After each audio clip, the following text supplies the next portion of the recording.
Ang mga pahayag na inyong maririnig sa susunod na programa ay hindi sumasalamin sa himpilan A-Trimedia Broadcasting Network maging sa pamunuan nito. Bagkus, ang mga komentaryo at pagpuna ng mga host at panauhin ng programang ito ay galing sa kanilang sariling pananaw, opinyon, paniniwala at kaugalian at hindi dinikta ng A-Trimedia Broadcasting Network. Maraming salamat sa inyong patuloy na pagtangkilik.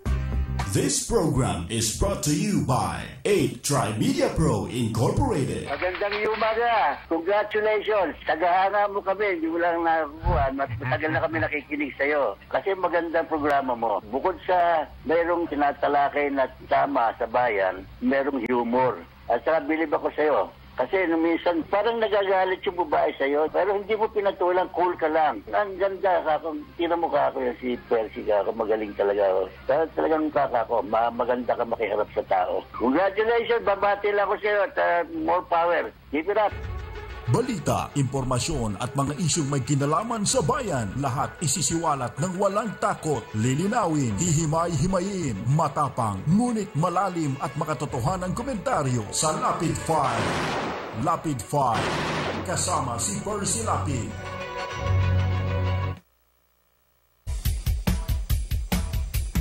Percy Lapid 5! Percy Lapid 5! Tapang mo'y kakaiba, walang takot sa pagbira. Oh yeah, oh yeah. Kapag mayroong anomalya, ibubulga na talaga. Oh yeah, oh yeah. Mga kurap sa gobyerno, ibibisto ng walang preno, maging ikaw man ay politiko. Artista man o kahit sino, pasasabugin ang baho mo. Sa Lapid 5, walang sinisino. Percy Lapid 5! Makapal man ang iyong mukha, sa Lapid 5, ibuubra. Oh yeah, oh yeah. Kahit pader, ginigiba, basta't mali, binabangga. Oh yeah, oh yeah. Mga kurap sa gobyerno, ibibisto ng walang preno, maging ikaw man ay politiko. Artista man o kahit sino, pasasabugin ang baho mo. Sa Lapid 5, walang sinisino. Percy Lapid 5! Percy Lapid 5! Percy Lapid 5! Percy Lapid 5! Percy Lapid 5! Percy!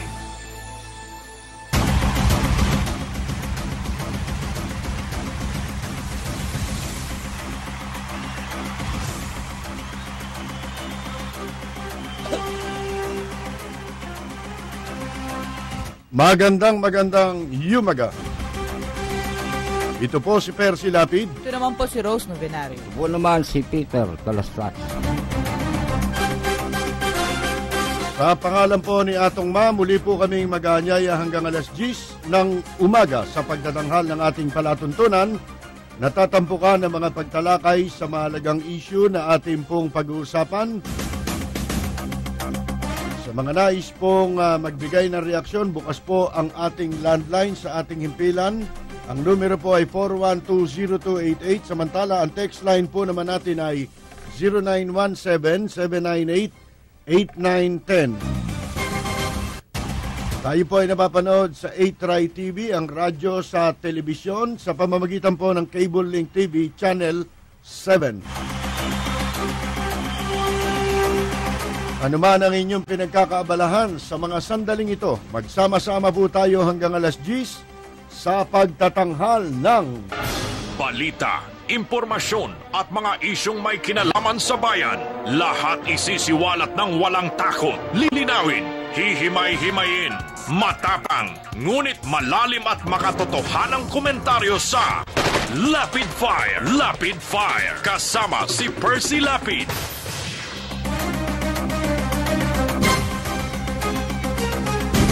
Naglabasan na naman ang mga survey. Ito po ay kasunod ng naganap na debate na hindi nag-click. Yan po ang debating hindi nag-click. Walang nag-uusap tungkol dyan ang pinag-uusapan dyan, yung ika nga nagkakalat ng kayabangan na nag-moderator. Yan ang pinag-usapan. Hindi yung mga sinabi nung mga kandidato. Pag nagbasa ka sa sa social media, mas pinag-uusapan po, ewan ko, hindi ko kasi napanood po yung debate, may napakinggan na kung ilang bahagi, siguro matatapos na yun. At tiyempo-tiyempo naman po, yung pa namang issue na medyo meron tayong kahit konti naalalaman at naiintindihan. Kung mag-uusap pala mga presidentiable tungkol sa problema ng OFW, mga kaibigan, pwede akong kumandidatong presidente. At kung yun po ang magiging barometro ng ika nga pagboto ng tao, ako mananalo doon. Tatalunin ko si Duterte at saka si Grace po, si Binay Marojas. Ako, sigurado ko yun. Kasi po, napakinggan ko yung portion ng tungkol sa mga OFW. Tinanong sila kung ano-ano mga gagawin nila. Puro malalayo po sa putok ng kanyon. At parang hindi naiintindihan nila talaga ang problema ng mga OFW. Kahit si Opli pa, hindi ko narinig yan na nagsalita ng tama. Mga kaibigan, patungkol sa mga OFW. Kaya yung mga sinasabi nila, ibig sabihin po noon, yung mga ipinapangako ng mga kandidato, ng mga tumatakbong presidente, vice president, tungkol po sa gagawin nila kapag sila'y halimbawa na halal para sa kapakanan ng mga OFW. Yun ang barometro na hindi totoo At hindi sila sincero, mga kaibigan, patungkol po sa sa plight ng ating mga OFW sapagkat hindi nila naiintindihan Yun ang barometrong hindi sila sincere na magagawa nga nila yung mga pinagsasabi nila bukod sa malabong mangyari. Unang tanong lang dyan ilan silang mga senador na mga mambabatas, mga may pwesto sa gobyerno, lalo na si Binay. Siya pa naman ang itinalaga na mga siwa sa interes ng mga OFW. Ano ba nagawa ni Binay? Kung yung mga sasabihin ninyo, dapat kahit konti man lamang sa kapakanan ng OFW, meron kayong naging kontribusyon. Wala Ano kontribusyon ni Binay? Yung pumunta sa ibang bansa, pag nibibitayin? Wala naman nangyayari. Wala siyang na-introduce o nagawang hakbang para ma-improve ang mga assistance na dapat ibigay sa mga OFW. Yung sinabi natin, isa sa sinabi natin, parang si Miriam ang may nagsabi, si Miriam. Na sinabi niya, kailangan daw mga legal assistance sa mga OFW. Hindi natin sinabi yun tungkol sa OFW.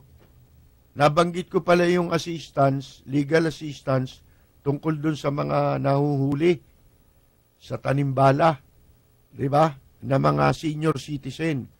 Ito, mga kaibigan, yung debate na yun, kung inyong babalikan, pakinggan ninyong mabuti yung mga sinabi nila sa OFW na pawang walang kabuluhan. at panloloko lang.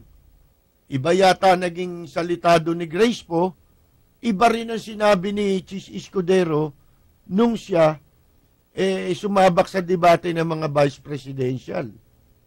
Magkaiba sila. Sana pareho sila. O, yun ang ibig sabihin po, barometer, na yung mga yan, puro pinag-uuuto. Puro pinag-uuuto ang mga OFW. Dahil malaking boto ang makukuha sa OFW, hindi lang sa OFW, kundi pati sa pamilya nila, mas malaki yun. Katunayang mga kaibigan, malaki yung OFW natin. May higit 1 milyon yun yung boboto. 1.5 million yata yun, more or less. Pero, nakakalungkot, yung maiingay nating OFW, na meron pang mga ina-upload na video, meron pang mga litrato. Pagka nabasa mo, lahat ng OFWs, zero lahat ang presidentiable, si Duterte lang ang panalo mga kaibigan. Pero ano naging turnout ng boto? Bakit po ang turnout ng boto less than 9% as of last week? Ewan natin kung nadagdagan yan. Gaano ba katagal isasagawa yung absentee voting? Isang buwan yun. Hanggang sa kwan. Dapat sana, itong linggong ito, nag-improve. Kalahati Makakalahati sana. Dahil 2 weeks na lang dapat nag-improve siya, di ba? Wala mga kaibigan yung unang linggo, nag-flop. Low, very low ang turnout, less than 10% lamang. Ngayon, pag-usapan natin yung mga sinabi ng mga OFW tungkol sa OFW. Iisa lang halos ang tono nila Tutulungan ng mga OFW sa pamamagitan ng paglalagay ng malaking pondo. At saka maggagawa ng programa. May nagsabing isa, ewan ko kung housing yung binanggit niya. Kasi nga po, hindi natin inabot yan yung debate niya, hindi ko napanood. Saka may nagpanukala siguro naman, hindi rin ako magsisisi dahil di nga pinag-uusapan, ibig sabihin, wala.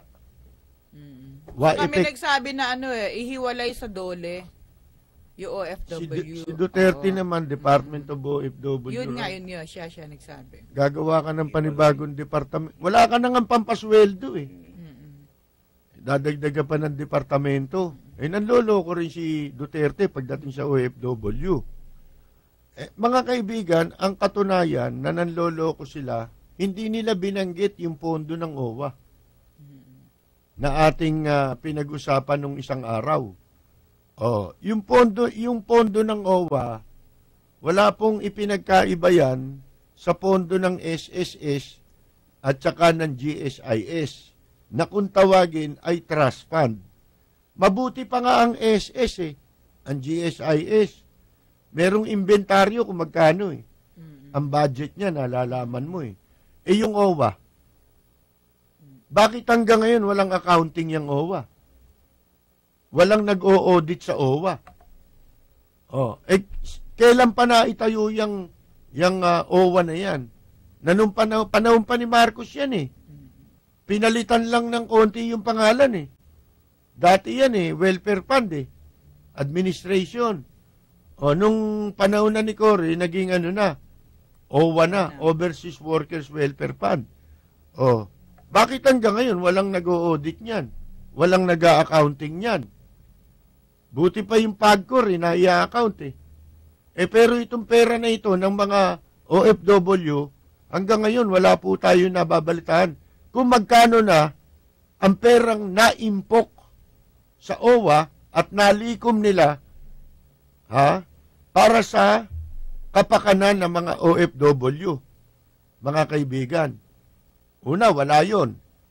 Hindi sila interesado doon sa OWA. Bakit? Ano ba yung kinokobera nila? Pinagtatakban ba nila pare-pareho? Sapagkat alam nila na madaling sandukin, madaling pagnakawan yung pera ng OWA. Yun po talaga dyan ang pangalan po ng opisina OWE. Ang ibig sabihin, Overseas Workers Welfare Fund, Welfare Administration. Ano yung welfare sa Tagalog? Hindi ba yun sa kapakanan? Sabi nga sa English, the name itself implies kung ano yung opisinang yun, mga kaibigan. Bakit hanggang ngayon wala namang anumang proyekto, wala namang anumang programa na naipatupad ang OWA patungkol sa welfare ng mga OFW. Kasi po, mga kaibigan, dekada 80 pa, lagi na po nating nagiging paksayan sa mga naging programa natin sa radyo. Yung pag-question sa OWA, mga kaibigan, hanggang ngayon wala. Walang nangyayari. Katakot-takot na pera na po yung inubos dyan ng mga politiko. Kumbaga sa babae, ito hanggang ngayon matanda na, ginagahasa pa itong OWA. Palit-palit ang gumagahasang politiko dyan sa gobyerno natin. Hindi ma-question ng mga senador na yung OWA ginagamit ng executive sa iba't ibang katarantaduhan na wala namang kinalaman sa welfare ng mga OFW. Bakit hindi sila makapagsalita? Kasi kasama sila nakikinabang sila. Halimbawa na nga si Jinggoy Estrada. Bakit hindi nakapag-question niya? Kasi siya noong araw, ang chairman ng Overseas Committee, Overseas Workers, yung committee sa Senado na may kinalaman sa mga OFW. Mga kaibigan, ba't hindi po nila napaimbestigahan yan? Kasi si Jinggoy Estrada pala, ang may-ari ng isang kumpanya ng insurance na binabayaran ng mga OFW tuwing aalis sila. Gano'n kalaking pondo yan. Isipin ninyo, insurance tuwing aalis yan, ayon sa datos sa website mismo ng POEA, ang umaalis na OFW, kung di ako nagkakamali, 3,000 isang araw. Magkano yung binabayad sa insurance? Gano'ng karami yan? Gano'ng kalaking kwarta ang kinita ni Jinggoy Estrada dyan? At kinikita pa hanggang ngayon. Pero, magtataka kayo magkakalaban sila sa politika. Nagbabanatan sila sa PIDAP, sa DAP. Pero yung pondo ng OWA, walang bumabanat. Paano? Pare-pareho silang gumagahasa at bumabanat dun sa pondo. Pero yung katiwalian, hindi nila mabanatan. Mga kaibigan, at ito mga presidentiable, pagdating sa kapakanan ng OFW, utu-utu kayo. Pagka nakinig kayo kay Duterte, magtatayo ron Department of OFW. Katarantaduhan yun. Hindi mo kailangan ng departamento. Ang katunayan nga paubos na yung mga OFW natin Wala naman na tayong bagong market Bakit ka magtatayo ng departamento kung wala namang market yung OFW? Pinauuwi na nga yung mga nasa Saudi Arabia. Yun na nga Kaya kalokohan yung sinasabi ni Duterte. At kalokohan din yung sinasabi nung iba. Dahil wala namang ginawa ang gobyerno para alagaan yung pong mga host countries o kaya makapagdagdag ng host country na pwedeng mag-accommodate sa mga OFW natin. Nagsasara, inaantay na lang nila magsara. Asan ang kapalit? Papangakuan ng trabaho dito. Wala naman trabaho rito. Di ba dapat doon ginagamit yung pera ng OWA? Sapagkat yun ay welfare, kapakanan ng mga OFW na nadidislocate. Tama. Mga kaibigan, ba't hindi nila inaatupag yung pagka-dislocate ng mga OFW? Kaya malalaman mo, puro ano lang yan Kayo mga OFW, puro kayo tangay. Pati kituts ople, naniniwala kayo. Hindi naman nag-OFW yun, no? Mukha lang siyang OFW. Mukha lang siyang domestic helper. Si Toots Ople, pero hindi OFW yan. Ginagamit niya lang yung pangalan ng tatay niya na dating mabuti pa yung tatay niya. Alam ang problema. Bakit? Yung bang alam ng tatay niya na isali sa kanya? Hindi naman eh. Kinakasangkapan niya lang yung apelyido ng tatay niya para siya makinabang sa mga pwesto sa gobyerno. Nakakakuha siya ng pera dyan eh. Ang gamit niya yung memorya ng tatay niya. Yung foundation. Pero wala namang ginagawa yan para sa kapakanan. Pagka yung malaki na issue, halimbawa, kamukha yung nataniman ng bala sa airport na OFW sa Hong Kong. Aling Gloria. Papapel. Sasakay. Ay, asan ngayon si Gloria, Toots? Ha? Nakabalik na ng yung Hong Kong. Hindi nakabalik. Binigyan siya ng second chance. Hindi binalik. Niya. Hindi binalik. Ewan ko, merong nag-hire sa kanyang iba. Okay. Ngayon, yung nag-hire sa kanya na iba, later on pala, hindi na capable na mag-hire. Sapagkat medyo sumama ang negosyo. So, balik na naman dito. Nandito na lang. Nag-aalaga na ng baboy. Mga kaibigan. Ayon sa abogado niya mismo. Ngayon, itong problemang ganyan, puro sakay lang eh. Ang ginagawa ng OWA, pagka may politikong gagamit sa kanila, gagawa ng sundot hatid. Hatid sundot, mga kaibigan. Susunduin sa airport. Welfare ba yun? Susunduin mo sa airport? Kasama politiko tsaka yung administrator ng OWA? Tsaka ano ba nang nangyari doon sa sex for flight na wala. Scandal? Diba? Inimbestigahan din ng Senado yun no? Last year. Ito pa isang panluloko, yung abogado raw. Kailangan daw mag-provide ng lawyer. Tanan mo talagang mga kuwan, ang loloko lang. Basta may masabi lang eh. Para sa OFW. Alam mo kung bakit? Merong abogado, mga OFW.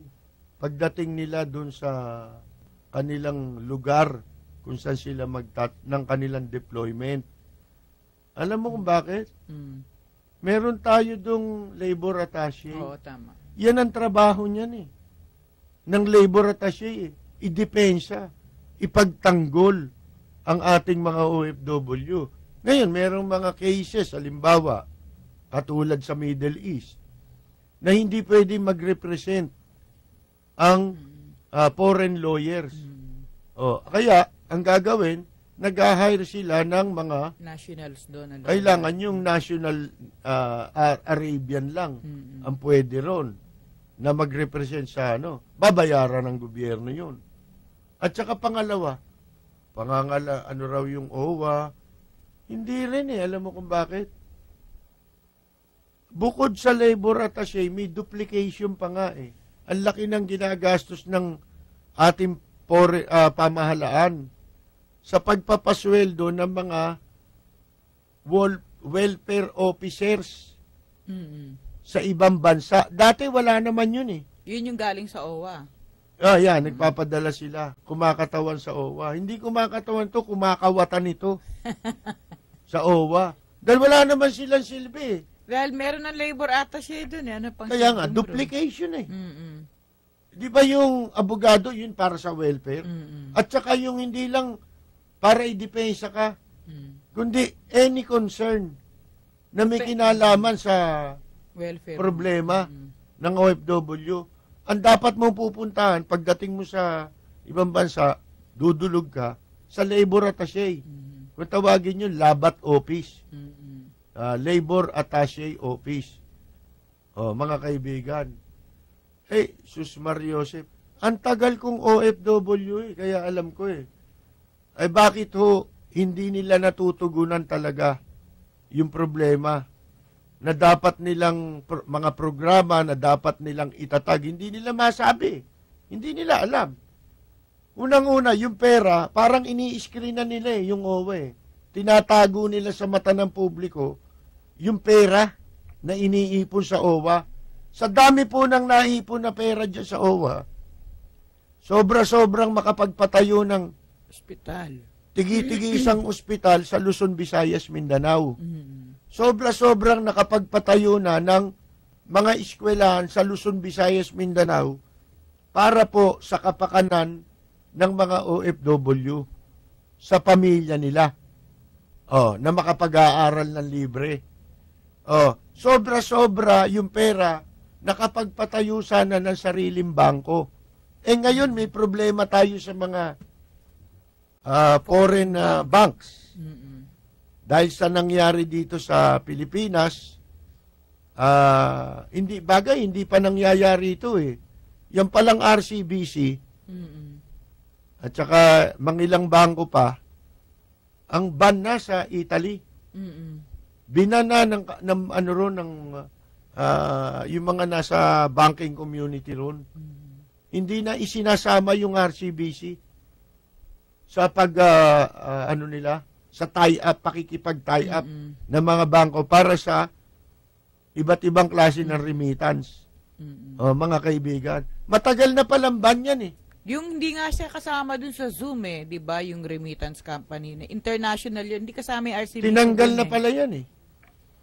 Kaya ito, may duda kung talagang tumira yan, kasama dito eh. Sabot yan. Kasama nakipagsabuatan yan para manakaw yung pera ng Bangladesh eh. Dahil sila, hindi na kumikita eh. Mukhang may gusto nilang isara yan eh.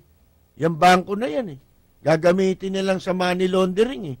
Tsaka may problema sila dun, di ba? Yung, college assurance plan ba yun ng mga Yuchenko? Hindi nila nababayaran. Yung mga Dinimanda pa nga. Ninakaw nila yung mga pera ng mga plan holders. Biruin mo, inipon ng mga tao yun. Akala mapapaaral yung mga anak eh. Pinaghandaan yung kinabukasan ng kanilang pamilya. Hanggang ngayon, hindi makakuha ng pera. Baka yung iba dyan, nangamatay na eh. Oo, totoo. Mga kaibigan. Ano rin ito eh, parang recidivist, ano? Hold-upper yan eh. Paulit-ulit na gumagawa ng ano eh. Bangko lang ang pamagat niya, pero magnanakaw yan eh. Di ba? Cyber robber yan. Cyber robber. Mag-i-establish lang sila, kunyari businessman, pero totoo, magnanakaw sila. Di ba? Mga kaibigan, yun ang sinasabi natin, wala nakapagsabi nun. Isipin mo, tatakbo kang presidente, magyayabang ka. OFW, tutulungan mo. Hindi naman totoo sinasabi mo. Si Chis Escudero nga eh, maglalagay pa raw ng 100 bilyon eh. Tarantado. Saan mo kukunin yun? Hindi na saan mo kukunin. Hindi nila kailangan manghingi sa gobyerno. Sapagkat meron silang sariling pera. Hindi nyo lang binibigay at hindi nyo lang ginagamit para sa kanilang kapakanan. Di ba? Bakit mo kailangan gastusan ng pera ng gobyerno yan? Hindi naman sila nangangailangan. Ang kailangan nila, kasi nga, yung mga OFW, parang hindi nila naiintindihan kung ano ba ang kabuluhan at ibig sabihin kung bakit sila nagko-contribute sa OWA. At ang masama ito, nung araw po mag-umpisa yung OWA, yung contribution para sa mga OFW, yan po ay pananagutan ng mga employer.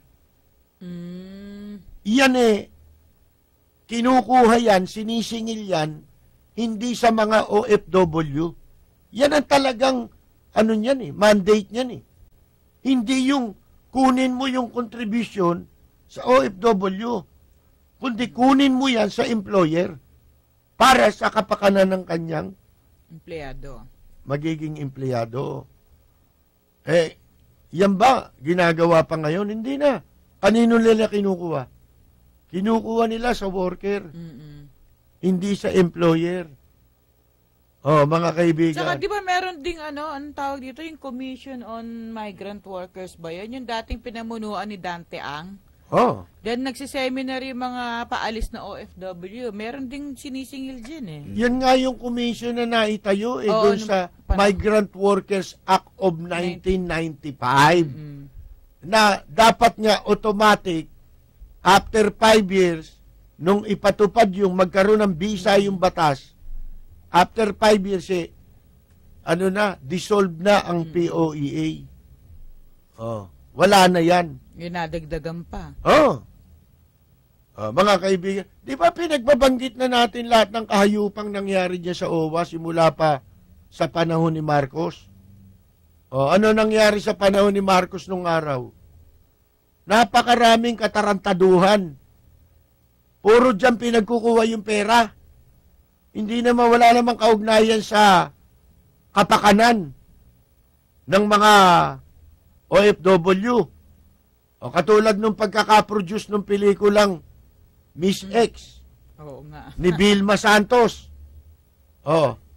Kwan yun private initiative dapat yun Ano yung film production yun Bakit mag-i-invest dyan ng kwan? Kung malugi. Dapat pinangangalagaan mo yung pera. Sisiguraduhin mo na yung perang yan ay hindi mo maipapahamak. Ay hindi ito nga nung panahon ni Cory, panahon ni ang umupo dyan si Sarmiento. Ano ginawa ng animal na yan, mga kaibigan? Aba, yung pera ng OWA, imbestigahan nyo kung ngayon hindi pinagpatuloy yan. Paano nga? Walang sumisita. Alam ba ninyo na ininvest yan sa stock market? Kita mo na? Yung ginawa ni ERAP, sabi sa SSS saka GSIS funds. Ba't hindi nyo inventaryo? Kumita ba? Saka bawal yun Bawal, sugal yun Bakit mo dyan i-invest? Hindi pwede dyan. Yan nga deposito mo lang sa bangko yan, yung tubo lang yan Sobra-sobra kung di ka magnanakaw Di ba? Mga kaibigan, yan po katulad nung nabanggit natin, di ba yung Miss X na pelikula ni Vilma Santos. Kalahin mo pinautang yun. Yung nag-produce nun. Kasi daw yung pelikula ay gagamitin para maging bihikulo sa kampanya laban sa illegal recruitment. Inilagyan ng binalutan ng kampanya against illegal recruitment. Dahil yung istorya ay tungkol sa isang nabiktima ng illegal recruiter, nakarating sa ibang bansa pero wala naman palang employer. Illegal pala ang pagpunta niya ron. So madalit sabi, dahil nung panahong gawin yung pelikula, sikat si Vilma Santos sa paggawa ng pelikula Pati nga Toro sumikat si Vilma dyan Yung katatapos lang siguro ng Burlesque Queen na Yung mga pene-pene, sumikat din si Vilma dyan mga kaibigan. Ngayon, kumita yun. Yung pelikulang yun, doon din sumikat si Coolie Desma. Yun ang nagdala kay Coolie Desma sa kanyang pagsikat bilang singer. Sapagkat siya ang umawit nung ginamit na theme song ng pelikula, yung Dito Ba? Yan. Kaya sumikat ng gusto si Coolie Desma. Dahil yung pelikula, kumita. Isa yun sa barometro. Yung pagsikat ni Coolie Desma. Abay, akalain mo, pinautang sila ng pera para doon sa pagpuproduce ng pelikulang yun. Nung matapos na maipalabas yung pelikula, hindi na ibinalik yung pera Hindi na binalik yung Hindi bali sana yung tinubo nung pera dahil kumita yun sa takilya. Naibalik man lamang sana yung inutang nila. Hindi na po Pangalawa, bumili sila nung itatag yung ahensya, yung government agency na POEA. Dati wala naman yan Tinayo ngayon yan. Nung itayo po yan, bumili sila ng building. Di ba, government office yung POEA? Bumili sila ng building, binili nila itong Delta Building, Delta Motors, doon sa pamilya ni Silverio. Si Dante Silverio, yung Toyota nung araw, di ba? Carding Silverio, Ricardo Silverio. O yan, binili yun, mga kaibigan, yung building. Yung pera po na pinambili doon sa building, overpriced pa yun, ha? Overpriced ang pagkakabili ng building na yun. Hindi naman bago yun, eh. Lumang building na yun, eh. Building ng Delta Motors yun. Mga kaibigan, ng Toyota, yung distributor ng Toyota. Yun yung kanto ng nung araw. Ngayon, yung kanto yan, ng yung hanggang ngayon. Ortigas. Yung property na yan. EDSA, ang ipinambili po dyan, pera ng OWA. Overpriced. Binanatan ko nung araw yan. Bakit kaya umuupa lang sila ng building sa Pasay, yung mismong OWA, tapos naibili nila ng building, yung POEA? Doon ka nga magtaka. Hindi pa yun. Yung mga seaman, at the time na hindi pa kasama ang seaman sa nagbabayad ng contribution sa OWA, abay, akalain mo, pinautang ng OWA, yung pera ng OWA, ipinautang sa mga seaman para makapagpatayo ng ospital. Kay Oka. Yan, magtaka ka. Naipagpatayo ng pera ng galing sa OWA, yung mga seaman, gayong yung mga OFW wala sariling ospital. Yung land base, wala. Nakita na ninyo. Yan yung mga anomalies, eh. Ang dami niyan. Meron pang pagkakataon ginamit kampanya ng basketball, eh. Walang kaugnayan, eh. Sila Fernando po, oh. Ang kalaban yung sila Jaworski. Mga artista, pagkatapos sila Jaworski. PBA stars, oh. Wala pang PBA noon. Wala pa. Anong tawag noon sa ano? Mika. Yan. Yan pa nung araw yan. Mga kaibigan, napakarami niyan. Nakatarantaduang ginawa dyan sa pera ng OWA. Kaya malalaman mo na hindi totoo lahat ang sinabi ng mga presidentiable sa gagawin nila. Kung ako yun, ang unang-unang sasabihin ko, ipapa-account natin ang pera ng OWA. At yan ang gagamitin natin magtayo ng ospital, eskwela, bangko.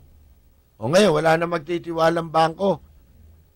Kung may sariling bangko yan. Yung mga bangko na yan, isipin mo, diba, nasa ibang bansa ka. Pwede mo naman itayo yan doon sa kuwan, eh. Sa embassy, sa consulate. Receiving lang naman yan, mga forwarding lang ng pera yan. Parang remittance lang, remittance company ang dating. Hindi self-liquidating pa yun, di ba? Ang problema nga po kasi, sa iba nila binabalak na ilagay yung pera, eh. Gamitin yung pera. Hindi talaga para sa kapakanan ng mga OFW. At makikita mo, magtataka ka.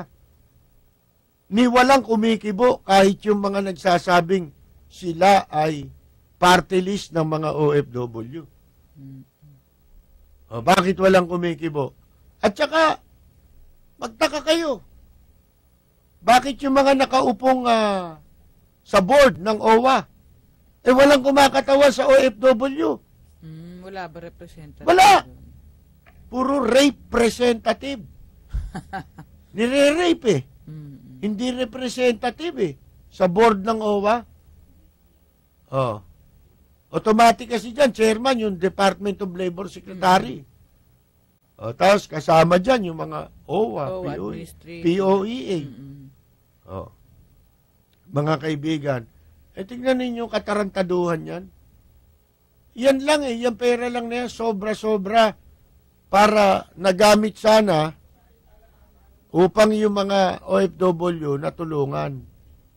Hindi yung aalis dito yung OFW, yung pagpapaaral ng anak niya, problema niya pa. Di ba? Katakot-takot na nga yung tinaga sa kanya rito. Yung iba nga, binayad pa sa... Wag mo sabing Halimbawa, sinisingil ng OWA, anong POA, labas, lahat na, kasama na. Ilagay mo na sa halagang 10,000 yan. Isang OFW. Yun lamang yung official. Yung unofficial na binabayad nila. Kailangan maglagay ka sa recruitment agency. Kasi hindi sila pwedeng maningil ng sosobra sa itinatakda ng gobyerno. Over-exaction yun eh. Di ba? Kailangan within yun eh. Yung allowed na amount kung magkano dapat bayaran. Mga kaibigan, paano yung mga under the table? Kaya, yung mga umalis, nagbebenta ng kalabaw yan. Nagsasanla ng kung ano-ano yan. Lupa. Nangungutang yan kahit sa Bombay. Mga kaibigan, dahil nga, sa maraming masyadong sumausaw dito sa industriya, yung medical lang, di ba? Ang dami mong pagdadaanan yan. Na nung panahon namin, wala naman lahat yan. Mga kaibigan. Paano? Napakalaking pwedeng pagkakakitaan, di ba? Makasilip ka ng konti, bibigyan ka ng basbas ng gobyerno para tulungan mo sila na pahirapan mo yung OFW, sisingilin mo. Ha? Mga kaibigan, lalagyan natin sila ng pamagat na sila'y mga bagong bayani. Pang-uto. Para na sa ganun lumitaw na nagmamalasakit tayo sa kanila at mahal natin sila. Pero, ang talaga mahal natin, yung perang pinagpagura nila. Hindi ba? Yung perang pinagpapawisan nila, paparti tayo doon. Kailangan yung kinikita nila sa atin mapunta. Ayan po mga kaibigan Puro katarantaduhan yung mga presidentiable, mga ugok. Kung alam ko lang yan lang, sasabihin nyo, at yan lang, kung yan ang barometro ng pagtakbo ng presidente, abay, magiging presidente ko. Nagliliyap na mga komentaryo, maaanghang na mga batikos. Ito ang Lapid Fire ni Percy Lapid. Lapid Fire.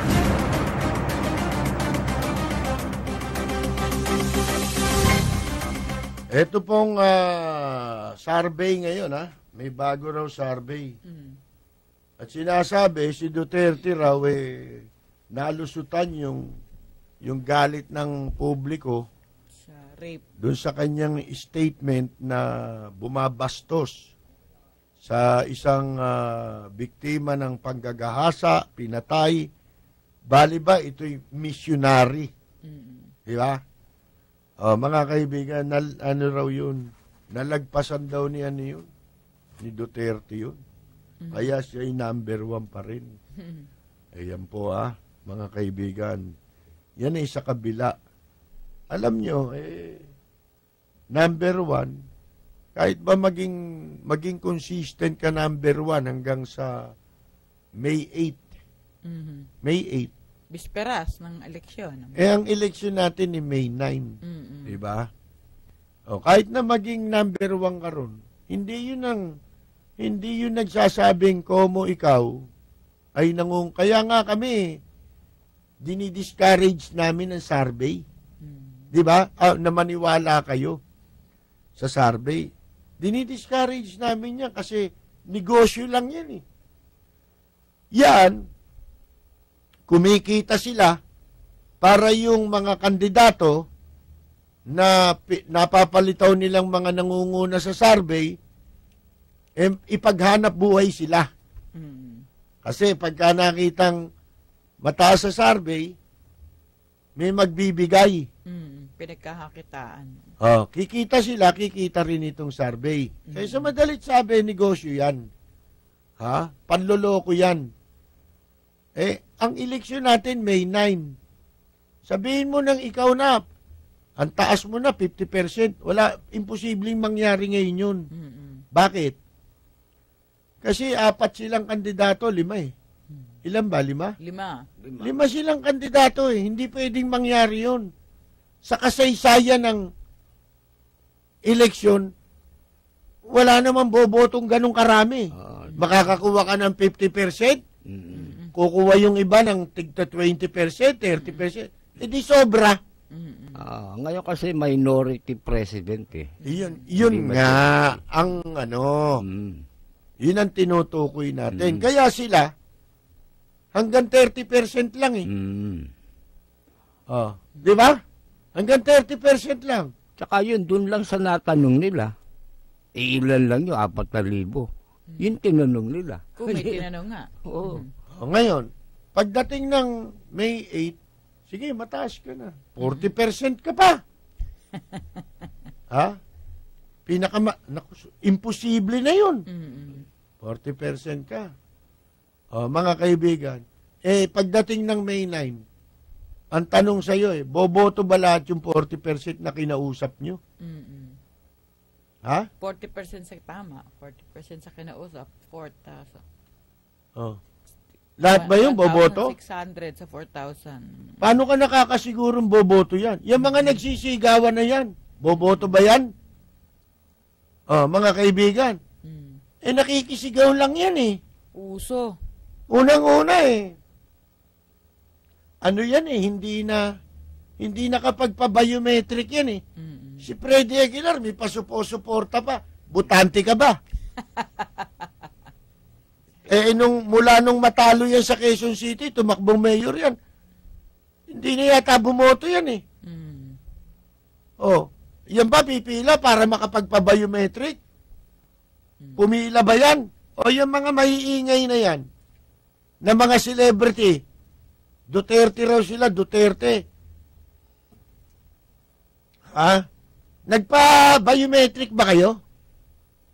Baka pagdating ng eleksyon, hindi kayo boboto. Yan ang hirap po Kamukha nung naging resulta sa abroad Kukunti lang Ang turnout Wala pang 10% nung dapat na bumoto o rehistradong bumoto. Registered na yun Eto, tatanungin mo lang kung nakapag-biometric. Ako titiyakin ko sa inyo, maraming hindi. Diyan, sa mga nagsisigawan. Ako, nagpa-biometric ako. Kaya magdadakdak man ako dito, siguraduhin ko, makakaboto ko. Pero kung makikipag-away ka pa, mang-iinsulto ka pa ng ibang tao, yung pala, hindi ka naman boboto pagdating ng May 9, damuho ka. Lalo na sa social media, ang daming maingay yan. Yan, pa-verify niyo yan, yung mga celebrity. Yun na lang mga kilala. Yung mga maiingay na nang aaway sa social media at kung ang gusto, pumatay na ng tao Mga kriminal na, no? Akala mo, alam na niya lahat. Tama si Mystic kagabi ko lang napakinggan yung video niya Tama rin siya Ano ba sabi? Abay, ano palagay niyo sa kay Duterte? Diyos? Hindi Diyos yan. Tingin nila Diyos na Diyos-Diyosan na si Kwan Si Duterte ngayon, Diyos-Diyosan na ngayon, ito sinasabi natin. Ito, masusubok tayo. China-challenge ko kayo. Yang mga celebrity na nagbububunga nga, kung kay Duterte man sila o sa ibang kandidato sila, lika nga, kayo muna sasarveyin ko. Ako sasarvey. Paberifikan nyo. Kayo ba registered voter? Kayo ba may karapatang bumoto ngayon 2016? Dahil kayo ba nagpa-biometric? Ang dadaldal nyo, mga hinduropot kayo, may pakanta-kanta pa si Freddy Aguilar. Sino ba ini-endorse si Freddy? Si Duterte. Sumakay na Sumakay. Nakisakay na Si Freddy. Hindi butante yan. Maniniwala ba kayo sa akin? Yang itsura na yan, yung sama ng ugali ni Freddy Aguilar na yan, mga kaibigan. Pipila. Yan, mata pobre yan. Pipila ba yan para magpa-biometric? Yun pa lang kilala ko yan Kilala ko pagkataon yan Kaya huwag ka magyabang, di ba? May pakanta-kanta pa ang Hinduropot eh. Lumang kanta, para makasingit lang siya kay Duterte. Para makasakay siya, baka magka-impluensya. Hindi, magka-impluensya siya. Yan ang gusto niyan eh. Di ba sinabi niya sa akin noong nakaraan? Sabi niya eh, tatakbo raw siya senador. Lumipas ang ilang buwan. Tinanong ko siya, malapit na eleksyon. Tatakbo ka ba? Hindi na. Kasi sumabog na yung buwan eh. Yung pork barrel issue. Nung tanungin ko siya, sabi ko, kailan ka tatakbo? Ay, hindi na. Pag wala ng pork barrel, hindi na ako tatakbo. Di magnanakaw din to. Diba? Nagpapanggap kang kunyari, makabayad. Mga kaibigan. Yan ito challenge ko. Survey kayo ng survey, kundi tangay itong survey firm na to. Lahat kayo, puro kayo gago. I-survey nyo nga yan mga si Robin Padilla. Yan ba, nagpa-biometric ba yan? Ito'y tanong eh. Survey natin, hindi ko nagpa-biometric. Well and good. Hindi ba? Very good ka sa akin. Ayan, sige, magkakatsang ka. Magdadadaldal ka. Mag-i-endorso ka ng kandidatong gusto mo. Pero kung hindi ka boboto, gago ka. Gusto mong gampanan ng kapwa-tao mo yung kanilang tungkulin bilang mamamayan sa pagboto, ikaw pala, hindi mo gagampanan yung tungkulin mo. Di ba? Wala kang moral authority. Wala kang moral ascendancy. Hindi ba? Na mag-i-endorse ng kung sino-sino makakabuti sa bayan. Kasi hindi mo ginawa yung iyong tungkulin eh. Meron kang duty. May responsibility ka. Kung talagang ikaw ay isang ano tawag nito? Yung mamamayang law-abiding citizen? Mga ganon. Mukha na rin. Responsableng mamamayan. Di ba? Nagmamalasakit na mamamayan. Pero kung hindi ka nakarehistro, damuho ka eh. Magdadadakda ka dyan, sipain pa kita dyan eh. Nagliliyap na mga komentaryo, maanghang na mga batikos. Ito ang Lapid Fire ni Percy Lapid. Lapid Fire.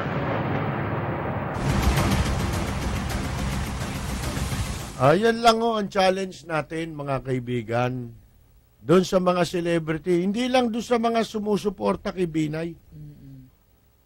Maging kayo ay sumusuporta sa ibang kandidato. Ano ibig natin sabihin? Ibig ko sabihin, tumigil na kayo sa post kayo ng post sa mga social media. Nakakabuisit na eh. Meron pa nga yung bintang ng bintang. Wala naman silang pinagbabasyan. Di ba itong gobyerno ngayon ng Singapore? Parang nagpo-protesta sila. Nasa dyaryo ha?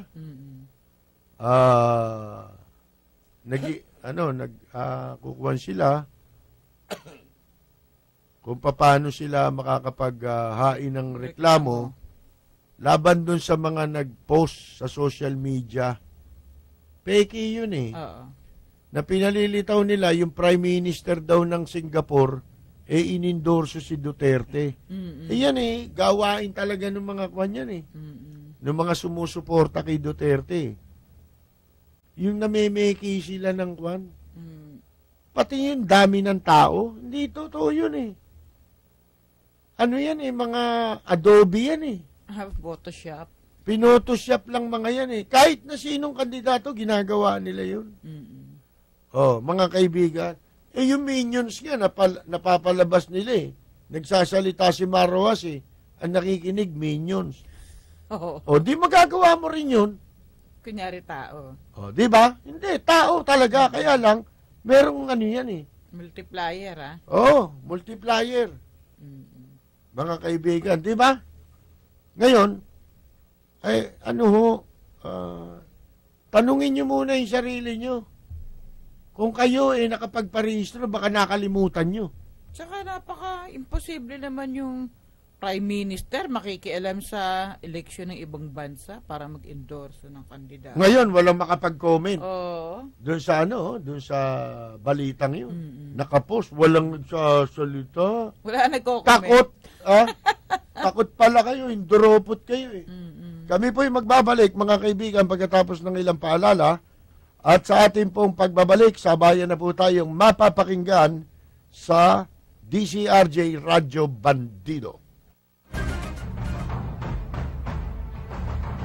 Mga pangunahing balita at impormasyon na dapat ninyong malaman, mga kabulukan, pasisingawin at isisiwalat sa Lapid Fire.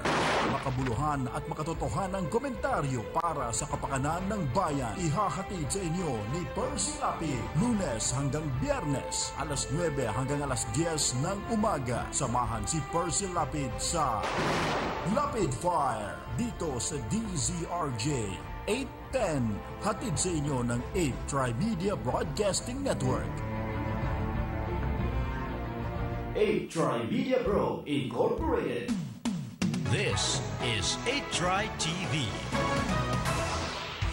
Para sa inyong mga masugid namin taga-subaybay ng 8 Tri Media, sa mga nakikinig at nanonood sa Cable Link Channel 7, may regalo kami para sa inyo. Mag-text lamang at sabihin ang pangalan ng programa sa aming himpilan na pinapakinggan o pinapanood nyo ngayon para sa chance ang manalo ng gift pack mula sa 8 Tri Media Broadcasting. I-text lang sa 0917-798-8910 ang inyong pangalan, lugar at ang pangalan ng programa ang inyong sinusubaybayan.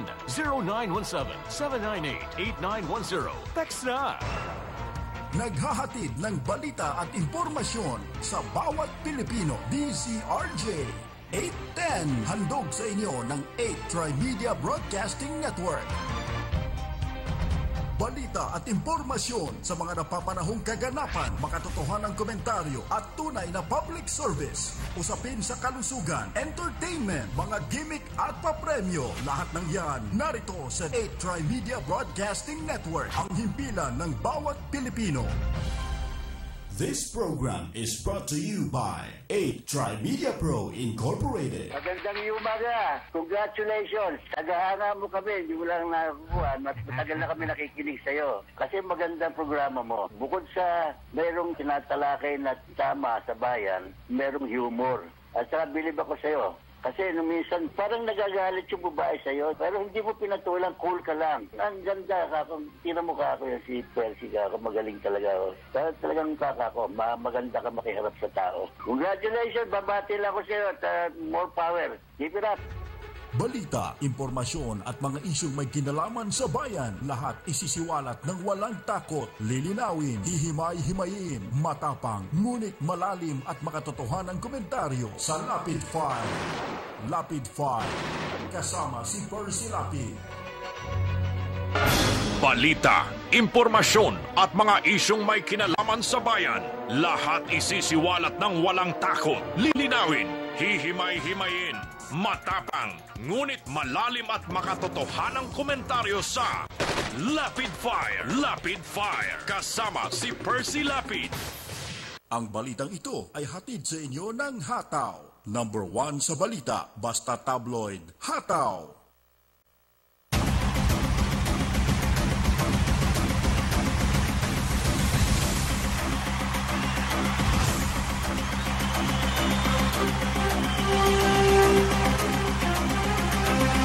Magandang umaga po sa lahat ng sumusubaybay sa ating palatuntunan. Tayo po ay nasa ikalawang yugtunan ng ating pagtatanghal. Sabayan na pong napapanood sa 8 Tri TV ang radyo sa telebisyon sa pamamagitan po ng Cable Link TV Channel 7 at sa impilang DCRJ Radyo Bandido 8 sa inyong mga talapitan. Ito po, si Percy Lapid. Ito naman po si Rose Novenario. Ito po si Peter Talastas. Sa pangalan po ni Atong Ma, samahan po ninyo kami hanggang alas 10 sa pagtatanghal ng Nagliliyap na mga komentaryo, maaanghang na mga batikos. Ito ang Lapid Fire ni Percy Lapid. Lapid Fire. Kanina po, pinag-uusapan namin yung tungkol sa OFW na mga sinabi ng mga presidentiable natin na puro walang kabuluhan. At mga hindi naiintindihan talaga. Kaya mag-ingat ang ating mga OFW sa pagpili ninyo ng inyong iboboto. Hindi tayo kailangan magtayo ng departamento para sa OFW dahil nababawasan na nga yung OFW eh. Ang kailangan ninyo ay yung mabuting pakikitungo sa mga bansa, hindi yung aawayin mo. Lalong mauubos yung OFW, magtatayo ka ng Department of OFW. Yung iba naman dyan na maglalaan ng pondo, mga ano yan, naku, panloloko po sa OFW yan. Sabihin ninyo yan sa pamilya ninyo. Doon kayo sa hindi nanloloko. Dalawang bagay lang yan eh. Nakikinabang sila sa pera ng OWA na nakapagnanakaw din sila ron. O kaya ay mga kaibigan, di nila naintindihan. Nag-usapan din natin ng konti ito pong tungkol dyan sa survey na naman. Survey, kumita na naman. Kayo na lang ang kumikita, mga hinduropot Weekly, kayo. ano? Sipag nila, no? Weekly. Comelec, galit na galit sa mga pinipili nilang wag mamimigay sa survey. Yan ba, wala nagbibigay dyan. Eh, ano rin yan eh. Oo. Election offense din yan. Oo. Diba? Oo. Yung pag-amin lang na may nagpapa-commission sa kanila, magsagawa ng survey, hindi ba election offense yan?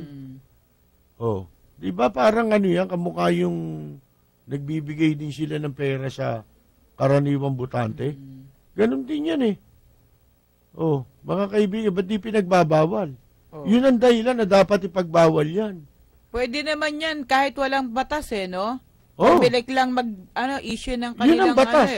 Yung batas na 'yun, na bawal kang magbibigay ng kung ano-ano. In kind or in cash. Ha, mga kaibigan, during election period, di ba? Oh, katumbas na rin yan nun. At sabi nga namin sa inyo, yung survey po, dinidiscourage namin yan, matagal na yan eh. Kasi po, nagpapagulo lang yan. Ang punto kasi dito, halimbawa, ang petsa ng eleksyon natin is May 9. Itong naglalaban, 5. Tandaan ninyo ha, pagka dyan sa survey na yan, humigit sila sa 40% ang kanilang survey. Ang isa sa kandidato naging 40%. Yung nag-top. Yun eh, indikasyon na sinungaling talaga yan. Panloloko yan. Bakit? Hindi sila maring umabot doon. Ha? Ang botante. Kasi po, pag-aralan din ninyo, every election, kung ilan ang turnout ng botante, hindi naman 100% bumoboto eh, ng registered voters. Lalo na ngayon, may biometric pa. Mas Karaniwan yan, 60%. Pinakamataas na 65%. Hindi, mataas yun eh. Hanggang 45 lang ang alam ko eh. Hindi naman. Ha? Majority rin bumoboto. Kaya lang, hindi ganun kataas ang percentage. 60, pinakaano. Pagpalagay na natin, yung 40% nung 60, makukuha lang ng isang kandidato? Makukuha ng kandidatong isa? Sa 5 kandidato, ha?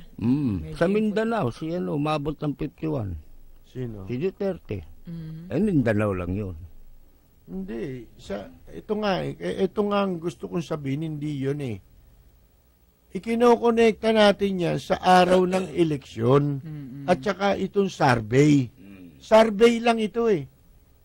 Ha? Ibig ko sabihin, yan survey hanggang May 8 lang yan eh. Kahit na mapalitaw ka pa dyan eh. Ikaw ang pinakamataas dyan. Araw-araw, mag-survey kayo. Mataas yan. Kung sino gusto nilang palitawing mataas. Ang problema nila, yung May 9. Actual yun. Yung bang lumalabas dyan sa survey, yun din ang lalabas? Sa May 9 naman, kung tawagin nila exit poll. Pagkaboto, may mga tinatanong sila. Ganun naman ang style doon. Hindi. Kasi malaki ang pagkakaiba nitong eleksyon na ito sa nagdaan. Nagkaroon tayo ng biometric registration, alalahanin nila, na pumila ka. Mm-mm. Di ba? Ang mga tao pumila. Nagsakripisyo. Yun talagang mga tao na gustong bumoto. Mm-mm. O gustong, yung sinusunod nila, yung kanilang katungkulan sa bayan. Mm-mm. Kasi tungkulin mo yan bilang isang mamamayan na ikaw magparehistro ka Mm-mm. pagdating mo sa tamang edad. Di ba? Para ma-exercise mo rin yung kapangyarihan mo na makaboto. O mga kaibigan, pagdating ba ng May 9, yung bang lumabas dyan na number 1 sa survey, yun din ang lalabas sa May 9? Mm-mm. O, tignan ninyo, yun nangyari sa overseas absentee voting. Mm. Ang turnout as of last week, isang buwan ho yatang gagawin niyang absentee voting. Ang butanteng sinasabi, bilang ng butante natin sa ibang bansa, kasama na lahat yan, lahat ng bansa, saan meron tayong mga registered voters na pwedeng bumoto. Ang bilang po nila, 1.5 milyon ng mga Pilipino. As of last week, 9% pa lamang. Noong pong bilang na yon na 1 million, mahigit, 9% lamang noon ang nakaboto. Ongoing, pero Masyado mababa. siguro kung nag-improve yung bilang na yun, balita na yun. Mm-mm. Palagay ko, hindi nag-i-improve Mm-hmm. Bakit? Ano ibig sabihin nun? Ibig sabihin matatapang lang sa Facebook Maiingay lang Pagdating ng botohan, kahit meron silang karapatang bumoto, hindi naman nila ine-exercise. Tinatamad na. Mga kaibigan, di ba? Hindi madadaan sa ingay ang panalo. Madadaan yan sa pagboto. Mm-mm. Tignan natin kung iboboto nila, di ba? Ay, Jesus Mariosep. Noon pa sinabi ko na yan huwag kayo masyadong Ang talagang barometro, yung botohan. Huwag kayong pakasisiguro. Hindi ba? Ang daming sumisigaw kasi. Katulad sila Freddy Aguilar. Mm. Kaya ganito silang kandidato, gumawa pa ng kanta. Hindi naman bago yung kanta, laos na. Hindi na nabibili yung kantang yun. Nag-revive. Nilagyan niya ng ibang lyrics para makasakay siya sa kandidato. Baka sakaling manalo, magkamaldi siya. Mm-mm. Mga kaibigan, si Freddy Aguilar tanong nyo kung nakapag-biometric yan. Di ba? Sino dyan sa... Ito ipasurvey ninyo Yung mga celebrity yan, dami, dumideklara sila kung kanino silang kandidato yung si Daniel Padilla ba yun? Oo. Tanungin ninyo kung registered voter yun. Pati yung babae, no? Sino pa? Yung Catherine Bernardo, yung kalab team ni Daniel. Hindi, Katniel nagpabalyo. Biometric. Hindi, tsaka yata, underage pa yung... Hindi, nasa 18 pataas pwede din Baka pati si Art Evangelista, hindi naman nakaregister yan. Display ka ng display. Mm-mm. Ha? Hindi ko alam. Mm-mm. Yan nga dapat tanungin Yan bang mga dumidisplay na yan? Nagdideklara. Kaysa kay ganitong kandidato sila. Kayo na mga ginampanan ninyo, tungkulin ninyo magparehistro kahit mahirap. Halos himatayin ka sa init. Gumastos kayo ng panahon, gumastos din kayo ng pera para magampanan ninyo yung pananagutan ninyo bilang isang mamamayang Pilipino, ginawa ninyo. Tapos itong nagsasabi sa atin na iboto natin si ganyan, dito kuha niya kay ganon, yan ba nagpa-biometric? Yan ba boboto? At yan ba may karapatang bumoto? Baka wala naman sa listahan yan di ba? Wag na kayo maingay. Masyado kayong madadaldal. Kung makapagsalita kayo na nakakaalam ng lahat at ang iba wala nang alam. Ganyan lumalabas At pagka hindi gusto yung kandidato nyo, minumura nyo yung iba. Meron nagde-dirty finger pa eh. Idol talaga si Duterte. Di ba? Alam mo naman si Duterte. Duterte finger. Oh. Ngayon, ibig ko lang sabihin, ito yung survey, puro wag niyong paniwalaan yan. Patunayan ninyo, na talagang boboto kayo sa kandidato ninyo. Kahit ba kayo pa na-survey, kung totoo pa yung survey, tinanong, sino yung boboto mo? Si ganito anya. O puro si ganito anya. Hindi naman pala butante. Ang taas ngayon ng survey. Ang problema, boboto ka ba? Baka hindi ka nagpa-biometric, tapos pagdating ng eleksyon, sasabihin mo, ba't wala ang pangalan ko sa listahan? Nakarehistro naman ako. Nakarehistro ko nga. Baka hindi ka nagpa-biometric. Mga kaibigan, paano kang boboto? Tinan mo, dayaan na yan, ganyan, Dayaan, dinisimfranchise na tayo. Di ba? Katarantaduhan po yan. Maraming ganyan, mga kaibigan, Pagdating na sandali lang, may tawag tayo, pero bago po yan, pakinggan po muna natin ito. What can you say in 1 minute? BBC Minute at 7 GMT. BBC Minute with me, Vic and Dad. It's 9:30 in the This is still a The BBC Minute is the world's news stories in 60 seconds. BBC Minute. The world in 60 seconds. BBC Minute. This is the BBC Minute. Tune in to the BBC Minute. Weekdays on DZRJ 810 AM, the voice of the Philippines. Komentaryo, maaanghang na mga batikos. Ito ang Lapid Fire ni Percy Lapid. Lapid Fire. Nasa linya po natin si Ginoong Joe Mendoza ng San Juan. Yes, sir. Good morning po, Mr. Lapid. Good morning po sa inyo lahat. Kapangalan nyo pa yung yung dating broadcaster, si Joe Mendoza. Ano lang, nataon lang. Sir, tungkol po rito sa debate, nakailang debate na tayo. Marami sa mga presidential boards, sa kasama presidential boards, Pero hindi ko na din yung pinaka-number 1 na kailangan natin. Yung power natin, yung sa kuryente. Hindi na tinatanong kung bubuksan ba nila ang nuclear power plant o what. Yun ang iniintay ko. Para, di ba, yun ang importante sa atin. Pinakapos kayo sa kuryente, di ba? Ayun, hindi nila na itatanong sa mga... Alam niyo, sa dami ng problema ng bansa natin, hindi pwedeng mauubos ang oras. Kaya siguro hindi nasama yun. Mga mother statement. Sa bagay, Alin ko yan, bibigyan ko.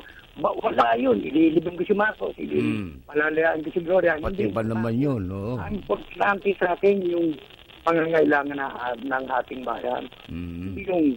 Yung paglilibing ng patay, talagang... patay na yun Hindi, talagang nililibing yun, patay yun Ang masama ilibing natin, yung buhay.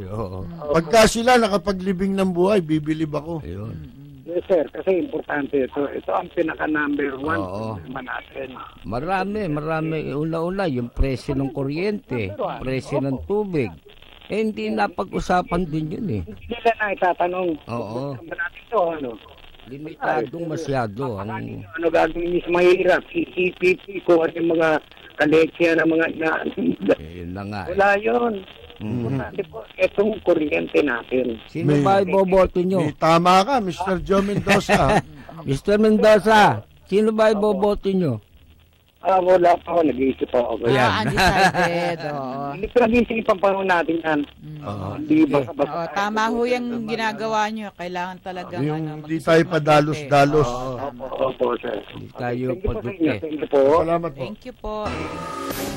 Nagliliyap na mga komentaryo, maaanghang na mga batikos. Ito ang Lapid Fire ni Percy Lapid. Lapid Fire. Yun ang sinasabi natin na matalinong butante. Kasi sinabi niya yung issue Hindi yung kumuha yung istasyon ng TV. nag-interview sa Mindanao. Wala ho kanyang aming makain dito, ganun eh. Lalo na asawa ko. Pagkatapos, dinala pa rin sa studio. What's the meaning of that? Ayan. Ha? Drama nga dating. What is the meaning of that? Karen Davila! Leche! Drama queen eh. Sumobra yata yung ako. Yung diin ng pagkakabigkas niya ng mga salita, no? Talagang Alam mo makabansa. Parang yung nag-voice over sa political ad ni Binay, parang naiiyak na nung binabanggit si Binay. Hindi. Ibig ko sabihin, kung problema pag-uusapan natin, hindi matatapos. Dapat ginawa niyong misa. Buti pa. Pagsamba na lang ang ginawa ninyo. Kasi para lahat ng problema na-accommodate pa. Kasi yung problema lahat ng tao may problema yan eh. Yung sinabi nilang problema, pan-local lang yun eh. Dinala mo sa presidential debate. May problema unang-una sa inyo, yung local official nyo eh. Di ba? Wala kaming pambiling gamot, wala kaming doktor. Hindi namin alam kung kayo isa sa bumotor sa nakaupo sa inyo eh. Di ba? May problema tayo pare-pareho. Dadalin mo dun sa debate. Sino yun? Tama yung sinabi nung tumawag sa atin. Ang problema natin, ayan araw-araw. Ang taas ng paniningil ng kuryente na sinisingil sa atin, hindi mo alam kung bakit. Ang daming... At sila lang ang nagtatakda ng kung ano sisingilin sa'yo. Di magtatayo na rin ako ng ganyang negosyo, ng isang negosyo, na papayagan ng gobyerno, na pwede akong maningil kung ano pwede kong ikarga. Hindi ba? Private yan, di ba? Lahat ng private pwedeng ganyan. Hindi nila diniscuss kasi contributor nila yung pasimuno. Hindi nga. Pero yan ang problema. Tama yung sinasabi ng tumawag. Problema mo pagbabayad ng tubig. Hostage na tayo. Hindi ba? Hostage na tayo ng mga animal na yan.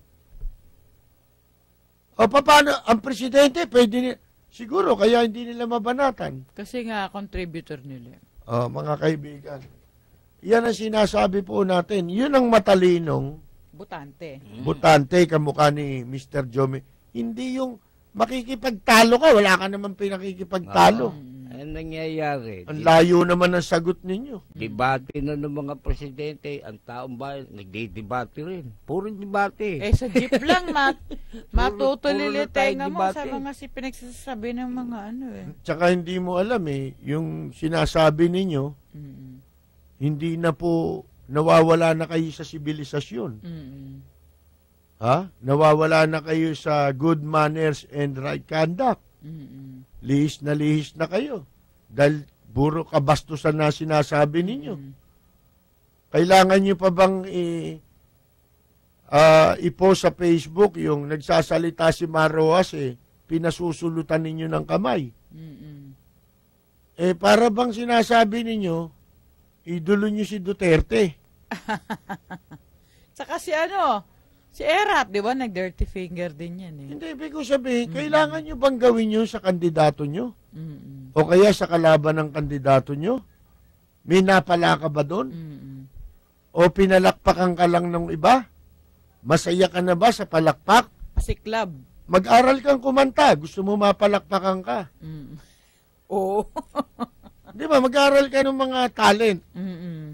Kung wala ka nun, i-develop mo, baka sakali. Para mapalakpakan ka kung yun lang ang hinahanap mo. Na mga kapwa mo, papansin. Naniniwala na hindi nag-iisip. Mali na, paniniwalaan mo pa, tama pa sa'yo. Kasi hindi mo alam yung ginagawa mo. Nawawala na kayo sa sarili. Kumbaga, nagiging lukarit na kayo. Di ba? Para ka na si Ligaya. Yun po mga kaibigan, dapat yung issue ganun. Yung tinatanong, tama yung issue ni Mr. Mendoza kung ano pinagtatanong Saan ba galing ang tanong? Sino nagtanong? May mga daw yan, nag-gather daw nila sa mga tao. Dapat yun mga kaibigan. Tinatanong yung mga talagang para sa kapakanan ng bayan. Paano natin itutuwid itong malaking panlulokong ito na ginagawa? May kakayahan ka ba na gawin yan? Ang issue maganda Dynasty, hindi pinag-usapan doon. Di ba? Hindi, napag-usapan na sa ibang yan Oo, pero ibig sabihin, dapat ito hindi. Yung sinasabi ni Mr. Mendoza, wala Kuryente, tubig, pasahe, basic service. Yung tawag dito, basic commodities, mga presyo ng ganyan, di ba? Bigas. Yung mga ospital, paano gagawin ng gobyerno? Bakit walang... Binebenta mga ospital ng gobyerno. Bakit? Yung papala isa ko napuna kasi dalawa yung pare-parehong palpak sila Sa issue ng OFW. Ako na nagsasabi sa inyo. Huwag niyong gagawin barometro yun. Sa kanila, bakit? Puro sila nagsisinungaling. Puro sila hindi totoo sinabi. Lahat. Pangalawa, yung health. Yun. Ito, tandaan ninyo. Importante nun. Kapag ka ang kandidato sinabi, kailangan natin, magbibigay kami ng budget, maglalaan ako ng budget para pambigay sa mga magpapagamot. Bibili ng gamot o magpapa-ospital. Ang pinagmamalaki ni Marroas, PhilHealth. Sa totoo lang, di natin kailangan yan Kung may ospital na libre, kailangan mo pa ng PhilHealth? Babayaran mo kung meron kang ospital na libre? Si Roa kasi deceptive PhilHealth, pero saan ka magpapagamot? Sa private. Hindi wala rin kukunti lang makukuha mo ron. Yun na nga Hindi naman natin kailangan yan Hindi. Ang kailangan natin, libreng ospital. Kamukha ng ginawa ni Mayor Alfredo Lim sa lungsod ng Maynila nung kanyang administrasyon. Libre lahat. Nung pumasok sa ERAP, ginawang may bayad ang ospital. Tapos, nagsisinungaling na hindi raw totoo yun.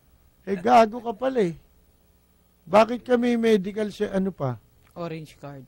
Hindi, meron siyang yung medical mission. Oo. Libre pala hospital bakit ka magme-medical mission? Di ba kalokohan yun? Available ang hospital mo, magme-medical mission ka. Sira ulo mo. Niloloko mo talaga pati sarili mo.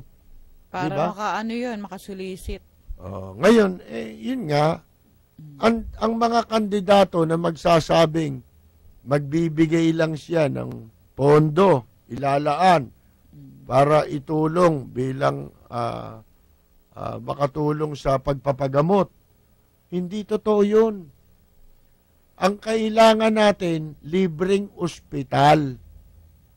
Yan ang problema ng tao Kaya, yung sila, mga naging sagot nila, puro hindi totoo yun. Malayo lahat sa katotohanan yun.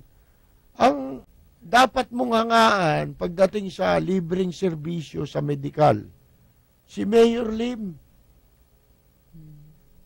hagilapin mo sa buong Pilipinas kung sino ang may nagawang ganon na kamukha kay Mayor Lim. 6 na ospital. Isang city lang yan saan dito merong ganon? Sa Makati ba may ganon? Isa lang ospital doon. Wala, di ba? Isa lang. Pag hindi mo pa naman napaganda yan, ewan ko na lang. Iisa na yung ospital mo. At ang laki ng kinikita ng syudad. Sana man lang, dalawa, dahil 2 distrito. Sa Maynila, 6 ang distrito 6 din ang ospital. May mga barangay, health centers. Na naipatayo, ang dami nun. Mga kaibigan. yan ang pinakamalaking kasalanan ni ERAP eh. Isipin mong pinagbayad mo, ninakaw mo pala yung pondo. Oo. Nilagay mo pala sa opisina mo. Office of the Mayor. Nilagyan mo ng pamagat para mapagnakawan mo. Ano pamagat? Confidential fund. Tsaka intelligence fund. So. Hindi, yung Intel fund, meron talaga sila nun eh. Pero yung confidential, binukod niya pa. Yun na nga yun eh. No? Dapat secret fund. Confidential eh, di secret. Mga kaibigan, di ba? Kinuha niya pala ni ERAP yung perang inilaan ng gobyerno ni Mayor Lim sa mga ospital para sa libreng serbisyo at saka mga gamot. Kinuha rin ni ERAP ang pondo ng Universidad de Manila at saka ng PLM. At inilagay niya lahat yung mga kinuha na yun sa Office of the Mayor. Ang masama ito, nilakihan pa niya. Si Mayor Lim, ang pondo lang ng kanyang opisina nung kanyang panahon, 117 million pesos. Sila po, pag-upo ni ERAP, mahigit kalahating bilyon. Ang laki ng tinaas, no? Nagpasasa ng gusto si ERAP. Tapos yung mga tao hindi makapagpagamot. 'Di ba? Hindi raw totoo 'yun. Nakalagay ngayon sa dyaryo. Talagang wala na eh. Desperadong magsinungaling. Alam niyang napakalaki ng galit ng mamamayang Manileño sa kanya, mga kaibigan, sa mga pinagagawa niya. Paano mo ngayon ibig mo sabihin hindi totoong 300% tinaas ng tax?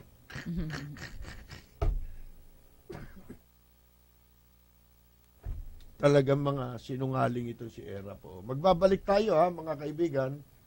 Pagkatapos lamang po nitong isang paalala.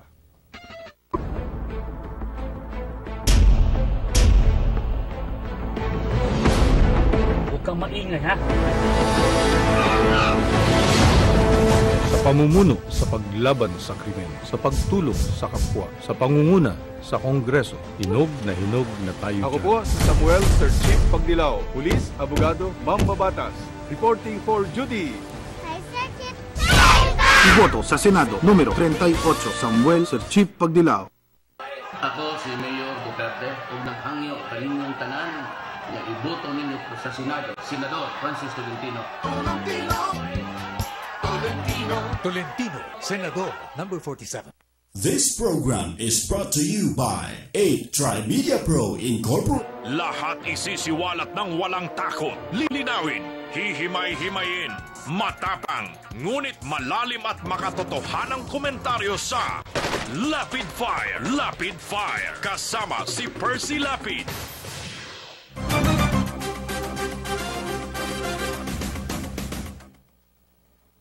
Magkano kaya naging lagayan po sa Senado, no? Na nag-iimbestiga doon po sa $81 million money laundering. Money laundering, ha?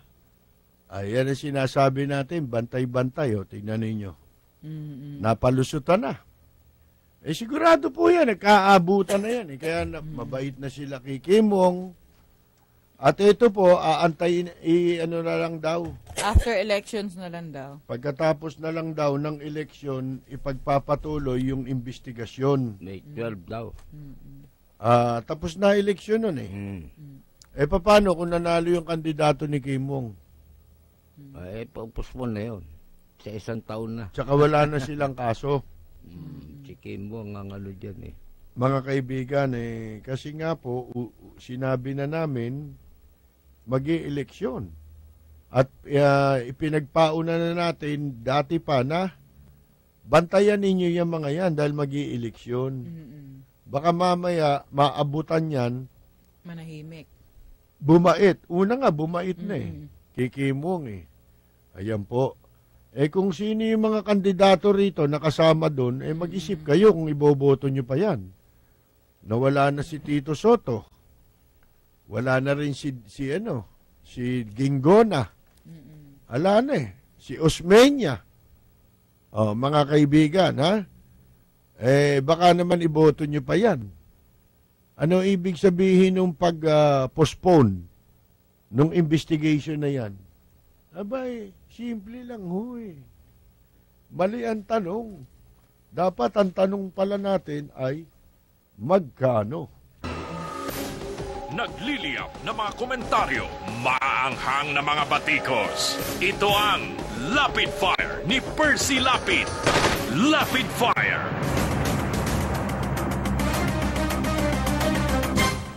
Sa survey nila, itong mga survey na hindi natin maintindihan, mga kaibigan, yung iba yata rito nirarapol na lang.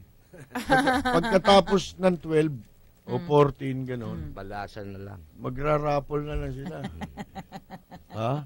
Di ba? Baka tambiolo ginagamit ng mga yan no? Oo, palagay ko parang wedding kunyarian lang ito Isipin mo pasok si Isko Moreno. Sa number 18. Pasok sa 18. Number 18 siya, mga kaibigan. Kaya nalalagas ang buhok ni Isko no? Inikot na raw niya, merong 500 na municipalities. Maniniwala ka ba nun? Lumalabas, sa loob ng isang araw, nakakadalawa siya halos. Dalawa? Kaya mo ba yun? Lalo na sa probinsya. Gano'ng kalaki? Ilang araw yung campaign period nila? 60 days? Hindi. Matagal. February. 60 days niya. 45 days ang Tama, 60 days yung national. Pinapayagan ng batas. Doon natin siya ilagay sa 60 days. Kayo ba maniniwala na ikot niya 500 munisipyo? Pero alam niya, number 18 siya. Baka tumaya sa jackpot. Palagay ko, naikot nito mga slot machine. Jackpot. At saka mga lamesa mga ng kasino. Kasi nung sabihin niya ito, mukhang kagagaling niya pa sa kasino. Bagong Nawala na tikas nito, no? Talaga? Nagdilim na mukha Makikita mo. Hagardo Versosa na? Yan po. Naikot niya raw. Mabuti, hindi tinanong ni Ralph Recto, di ka ba nahilo? May dala ka bang Bonamin? Si Ralph Recto kausap niya kumusta kampanya mo niya? Pang number 18 Pero naikot ko na 500 munisipyo. Maniwala ka niya. Munisipyo, naikot mo 500 sa loob lang ng ilang araw. Wala ka pang 60 days Di ba? 50 days ka pa lang Di ba? Pagkatapos naikot mo yun ba? Kahanga-hanga ka. Meron ka palang ano naman reaction ni Ralph? Avengers power. Ano reaction ni Ralph nung sinabi ni Isko yun? Deadman na lang. Wala, siguro sa loob-loob niya, sino niloloko mo? Senador ako. Ikaw magsisenador pa lang. May pangarap pa lang. Nakailan term na ito. Di ba? Mga kaibigan, si Isko, Sus Mariosep, ang pinakamalaking problema nito, anong muka ang ihaharap ko sa mga taga Maynila sa nangyaring ito, na pagwawalang hiya ni Erap Estrada. Pagkatapos, katulong kami sa pangingikil sa lahat, ngayon, ang akala ko'y magiging mayor ako, dapat ako mayor ngayon Yun ang yun ang talagang totoong dapat Mayor na sana ako ngayon, nasilaw ako sa pagkakamal. Nagmadali ako magkamal ng salapi. Nangutong kami ni Erap. Pinapunta ko si Erap sa Maynila. At di baling magnakaw ka, basta makapagnakaw din ako. At ito naman lolokohin ko. Yan. Nasa isip niya, lolokohin ko si Erap. Bubuntisin ko. Ano? Si Jackie Kakaibiganin ko lang. Magiging BFF ko to. Ngayon, pag naging BFF ko yan, hawak ko na.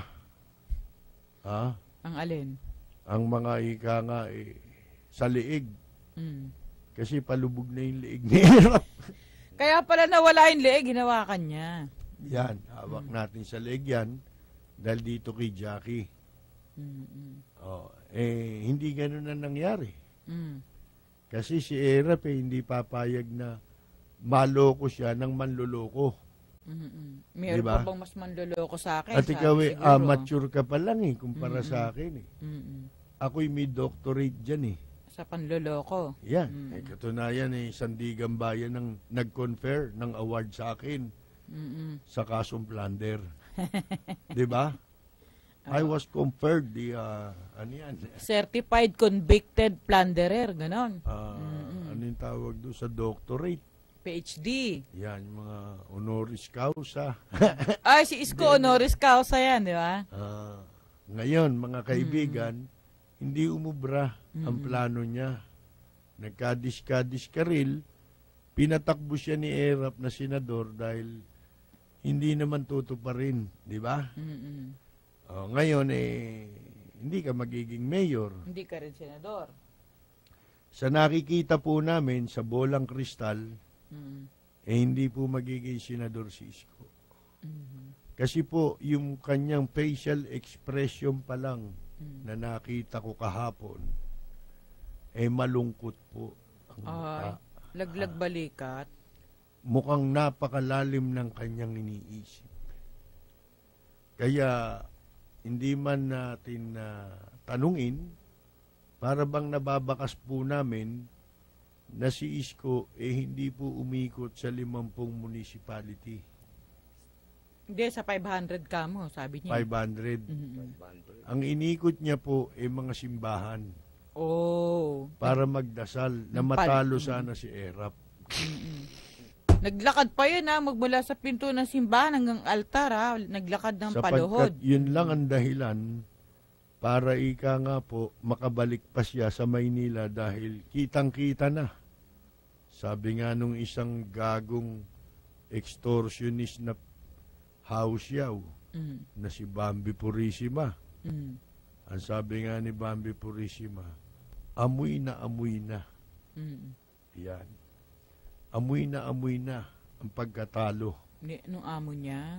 Ni Isko Moreno sa pagkasenador. Hindi, yung amoy na amoy lang ninihiram ko. Ngayon, si Ligaya naman, si Ligayang illegal terminal, mga kaibigan sa Loton, balita natin kung sino-sino na ang mga malalapit kay Mayor Lim ang kanyang pinakikiusapan upang siya maitulay pabalik kay Mayor Lim. Yan po, ewan ko lang kung... Tamblingera talaga. May nakapagsabi sa atin, may tumatawag at may mga nakikiusap kay Mayor Lim na kung paano raw, kung paano maipapakiusap pala kay Mayor Lim na siya magbibigay ng pondo galing sa illegal terminal niya. Alam naman niyang si Mayor Lim hindi tumatanggap ng maruming pera. Di ba? So ngayon po, mga kaibigan, ibig sabihin natataranta na. Isa na ho si Ligayang illegal terminal sa Loton, ang barangay official na isa-isa na pong nagtatawagan at nagsasabing wag na lang daw pong maingay at ang talaga namang suportado nila si Mayor Lim. Ayan po, mga kaibigan. So nakakaiyak ang mangyayari dito. Pag nagkataon po, si Bambinong Bukol, wala din leeg yun. Si Diego Cagastian. Nakalain mo nasa lubong namin ni Peter. Sino? Si Perdi Ramos. Ay, ano sabi? Hindi ko alam kung anong nagpapaawa o anong gusto. Nung masalubong namin, binati naman kami. At siyempre tayo naman may sibilisasyon na bumabati rin sa mga demonyo. No, ha? Abay, ang bungad sa akin, pare niya, akalain mo na madali ako ng cancer. Bay, ang bilis ng sagot ko. Hindi na kailangan pag-isipan eh. Sabi mo. Ang sabi ko, ano? Tinatablang kayo ng cancer? Oy. Abay, doon ako nagulat eh. Ang alam ko, pati yung cancer, takot sa kanila yun eh. Kalain mong tablan siya ng cancer. Ang sabi niya, tumawa? Sa loob-loob ko, kayang-kaya mo yan. Ako. Hindi tatagal sa inyo ang cancer, susuko yan. Ha? Susukuhan kayo ng cancer, baka kala ninyo. Isa kayo sa mapapalad na nilalang. Hindi nyo ba alam na gano'n ang pagkatao nyo? Sinusukuan. Ang balita nga namin si Satanas. Abay, hindi tumutuntong sa Maynila yan. Magmula ng 2013, ha? Simula nung itaas ni Era pang ang buwis na 300%, a milyar. Simula nung pagbayarin niya tao sa ospital, nung kanyang kamkamin at ipagbebenta kunyari ang mga palengke, ang mga property ng Maynila, Grand Boulevard, Army Navy, at balak pa nga nilang gawin yung Manila Zoo na ibinenta, lalagyan pa na sabungan. At saka sugalan. Ikaw man si Satanas, tutuntong ka pa ba sa Maynila? Hindi. Kalabisan ka na ron? Hindi. Kasi malaking tipid sa'yo ang ginawa ni Erap. Nakatipid ka sa personnel. Ha? Dahil lahat ng trabaho ninyo, lahat ng trabaho ng mga demonyo ni Satanas, ginagawa na ni Erap ba't pa sila pupunta sa Maynila? Nagliliyap na mga komentaryo, maanghang na mga batikos. Ito ang Lapid Fire ni Percy Lapid. Lapid Fire.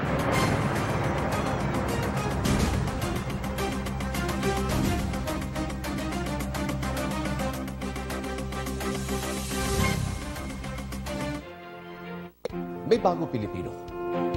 Naniniwala sa pagbabago. May malasakit sa Pilipinas at umaasa sa magandang bukas. Sila ang Pinoy Millennials. Millennials. Halos 26 milyong millennials ang tutulong sa pagsulong ng Pilipinas. Let me help you make your dreams come true with more jobs and better opportunities. The future of the Philippines. Millennials. Trabaho na tayo. And wow!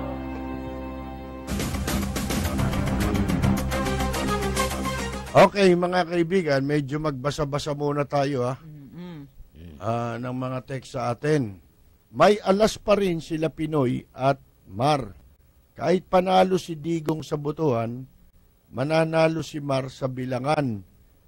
Kahit iboto ng 55 million voter si Digong, iboboto naman ng mga Picos machines si Mar. Kung sino man ho itong nag-text na ito, pasensya na po kayo. Yun po sinasabi ninyo, sandali lang yun, wag mo muna itaas, na mananalo si Digong sa botohan, si Marang mananalo, kahit iboto si Digong ng 55 million. Hindi, ganun ba kalaki botante natin ngayon? 54. Ha? 54 million. Ibig mo sabihin, 50% ng total population, botante? Oo. Ha? Oo. Hindi totoo yun. 54. Yun ang nakaano sa ano. Lagpas pa nga yung boto daw ni Digong sa number of voters. Lalampas pa nga raw. At saka, paano nyo naman nasabing Picos?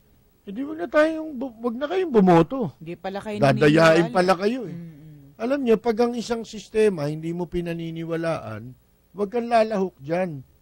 Kasi yung paglahok mo sa sistema, pag-amin yun na tinatanggap mo yung sistema. Hindi ba? Wala pa nangyayari. Meron na kayo resulta. Para kayong si Binay. Oo. Si Binay naman ang sabi, mananalo ang daw. ilalamang ko 4 million eh. Mm-mm. Anyway, 2 linggo niya na sinabi yun, ha? Sabihin niya, naging pang-apat siya eh. 4 million daw. Hindi. Saan mo kinuha yun? Ba't ka nagkaroon ng isip na, yung kwenta na yun? Paano kung lumabas na ganon? Yun ang dayaan. Kasi alam niya na, beforehand. Oo. Kasi tumugma yung sinabi mong figure doon sa naging resulta. Pero yung sasabihin natin ganito, 55 million, wala nang boboto sa ibang kandidato. Sumobra pa siya na 1 million. No? Wala. Yung kandidato, kawawa naman siya at Tita Miriam. Kawawa naman si Binay, masyado niya. Kawawa naman si Ate Grace. Alam niyo si Binay, napanood ko eh. Yung si Alma Moreno. Ay, nakakarumi. Sumayaw. Si Alma, although matanda na, tsaka mataba na rin. Tsaka, alam niyo naman, parang drum na rin si Alma, kung titignan niyo eh. Nagsayaw, magaling pa rin, in fairness, ha? Maganda pa indak niya. Hindi pa rin indak na lola, ha? Kahit may apo na si... Oo, ilan na apo niyan? Ilan ang apo niya kay Bandol, di ba? Mga kaibigan sinayaw si Binoy. Doon ako natawa mga kaibigan. Bakit? Si Binay parang, nung tumayo parang pawi ka na. Biglang lumabas yung ulo ha? Pagkatapos, yung pawi ka, nakakita na ba kayo ng pawi ka na nagkakakawag? Oo. Ha? Ganon ang sayaw ni Binay. Bali ba kamukhawig siya ng pawikan, ha? Oo nga. In fairness. Ito. Bat? Ang may-ari siguro to. Ng Pulse Asia ay si Rapa Lopa. Kamag-anak relative din ni George Silianco. Sino yan? Na political strategist daw ni Grace po. Steve Nandongalo. Alam mo, Steve, yung SWS, kamag-anak ni Grace po. Si Mang Ahas. Mangahas. Kala ko Mang Ahas Si Mar Mang Ahas. Ha? At yan, kasosyo rin sa sa Pulse Asia. Yan. Magkakasama rin ho yan. Good day, Kapersi, may valid info po sa Maynila na hindi na mga truck ng engineering ng Maynila ang hahakot ng mga ballot boxes sa May 9. May 9, ay ano kaya? Ang hahakutin. Ayan, Wala. Ako tawag dito. Next. Yan, meron na. Private firm na raw hahakot ng mga ballot boxes from District 1 to 6. Baka po dadayain na si Mayor Lim. Ito sasabihin ko sa inyo, lahat ng nag-iisip ng dayaan, huwag niyo munang isipin yan.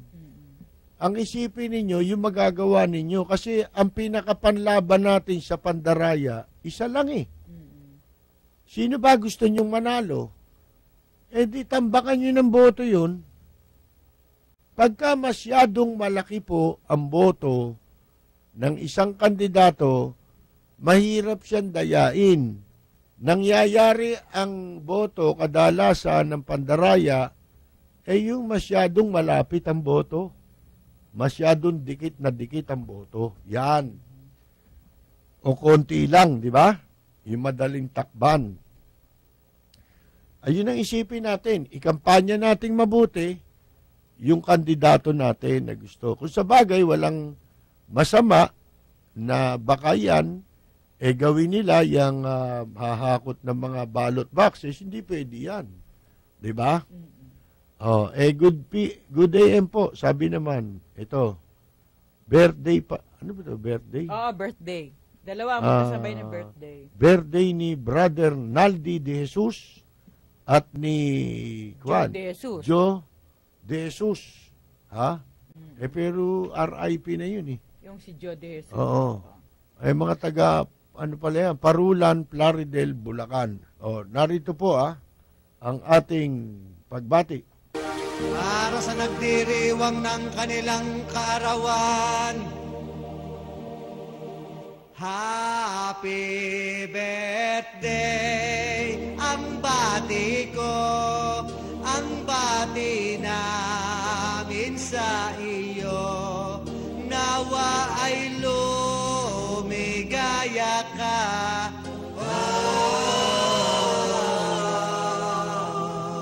At abutin mo pa sana ang maraming kaarawan.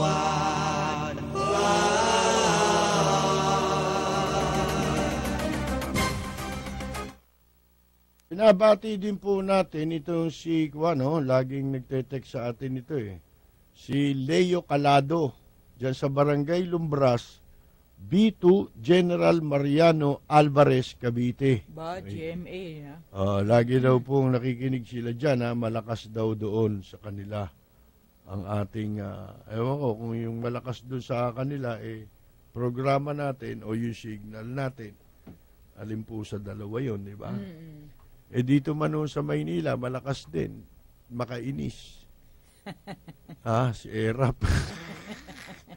Eto, for your information, mayabang si Era pero wala siya nagawa nang pagulungin siya sa gulpi ni Luting Medrano sa Bayside Nightclub. Noon artista pa siya. Nandun ako nang mangyari yun. Sabi ni Steve ng Donggalo, Paranaque. Luting Medrano. Luting Medrano. Sino ba yung Luting Medrano na yun? Siga ba yun? Siga yun. Pero hindi siya artista. Siga siya. Gangster. Hindi. Ang mga siga nung araw may pera. Hindi yung mga siga ngayon. Standby. Siga-sigaan. Wala yan. Wala na may tatagal. Diba? Nagsisiga-sigaan. Lalo na yung alam ko, nung makita ko record, sa birth certificate, in-check ang tatay niya. Pagkatapos, pinanganak sa Nangkang ba yun? Changnang yan. Tatay niya yun. Pagkatapos, media ka ngayon. May passport ka pa. Pag inchi kang tatay, ang alam ko, kuwan yan, inchi ka. Kapag ka ang tatay mo, pinanganak ka, halimbawa, pinanganak ka, ang tatay mo, nung ipanganak ka, hindi pa Filipino citizen. Hindi ka Pilipino. Ang pinagtataka ko, paano siya nagkaroon ng birth certificate? Di ba? Nakalagay, place of birth ng tatay niya, China Di ba? Pagkatapos mga kaibigan, pinanganak ang tatay sa China, paano nagkaroon ng Pilipinong pangalan? Dapat inchik ang pangalan nun. At kung inchik ang pangalan mo, wala kang birth certificate. Di ba? Yung tatay mo, paano ganun yun? Paano nangyari yun? Kung may birth certificate ka, dapat ang pangalan mo ron Chinese. Dahil sunod sa pangalan ng tatay. Isusunod mo sa pangalan ng tatay mo. Di ba? Yung tatay mo, kung hindi Filipino citizen, ba't nagkaroon ng pangalang Pilipino sa birth certificate? Hindi ba? Mga kaibigan, Peke. Tapos official, presidente. Loko, malapit na yan. Sipin mo, malalaman niya ng US Embassy. Malalaman yan ng Department of Foreign Affairs. Falsification lahat yan. Mga kaibigan, yan malapit na.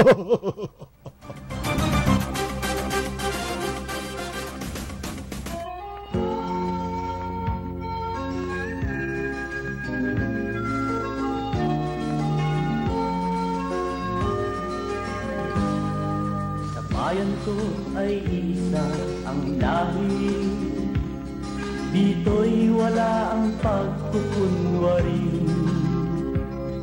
Hindi padadaig, sadyang kilala sa daigdig, may pagkakaisa sa bawat nais. Ang bayan ko'y mga kaibigan, kami po ay pansamantalang muling magpapaalam. Hanggang bukas muli, ito po si Rose Novenario. Ito po naman si Peter Talastas. Sa pangalan po ni Atong Ma, kami po ay babalik bukas sa ganitong oras timpilan. Tabayanan po, susunod agad si Melchor Balawas sa kanyang mga pagbabalita. Susundan po yan ang programang Shalala and Friends. Ito po si Percy Lapid. Maraming salamat at magandang yumaga! Ahan Chen! Kaibigan, nagmamahal sa'yo.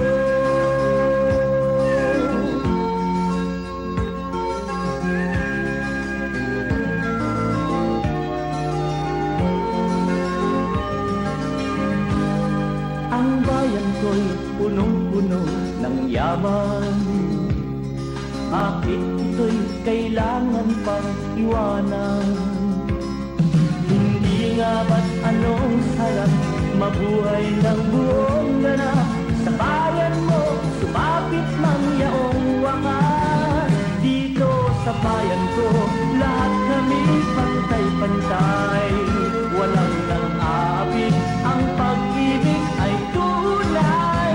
Dito sa bayan ko, dito'y makikilala mo ang mga kaibigang nagmamahal sa'yo. Dito sa bayan ko, lahat kami pantay-pantay. Walang nang-aapit, ang pag-ibig ay tunay. Dito sa bayan ko, dito'y makikilala mo ang isang kaibigan, ang mga kaibigan, ang bawat kaibigan na totoong tao.